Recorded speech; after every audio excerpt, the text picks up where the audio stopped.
Когато тръгнахме да се местим от София, събирайки багажа, аз си намерих един тефтер, в който 2014 година съм си записала мечтите и една от мечтите ми съм записала къща. Така че това ме насърчи отново да вярвам и да не забравяме това, за което мечтаем и искаме действителност. Здравейте! Казваме се Надя и Станимир Върбанови и сме семейство от вече 8 години. Правим това видео, за да споделим как закупихме нашата къща с помощта на агенция Мечта. Как се зароди идеята? Много странно. На мен мина мисъл да се преместим в Пловдив, която мисъл беше с необичайно чувство на мир. Ние никога не сме искали да се местим в Пловдив. Ние си харесвахме живота в София. И всъщност, когато тръгнахме в тази посока, решихме да търсим нещо голямо, понеже искаме да бъдем голямо семейство и мечтаем за още деца. Имахме уговорка за оглед на друга къща в селото. За тази, която купихме, първоначално нямаше възможност в същия ден да направим този оглед, но имахме идея просто да се разходим в самото село, така че ако успеем да я познаем по снимките, поне да я видим отвън.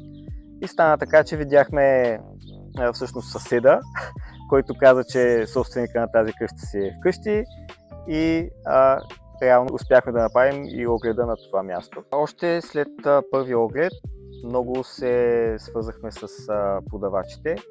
Определено те много ни харесаха и започнахме да се подготвяме за предварителен договор. Не беше стандартната сделка, в която минавате през нотариус, след подписан предварителен договор и всичко приключва.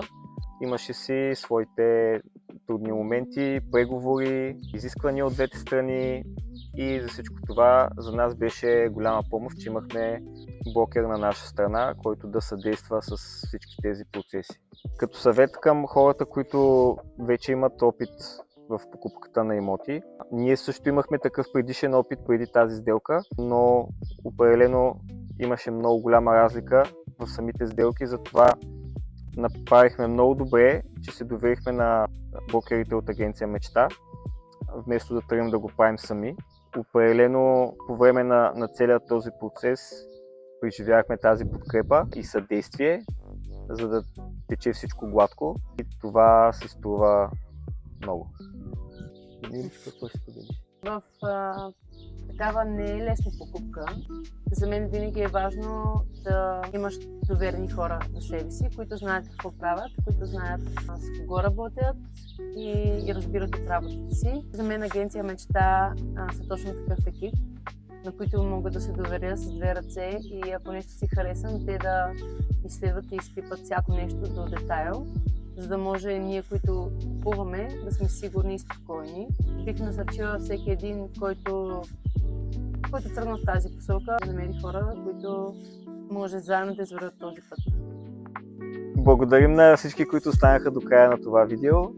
Надяваме се нашата история да ви е вдъхновила и успех в намирането на вашия мечтан дом с агенция Мечта.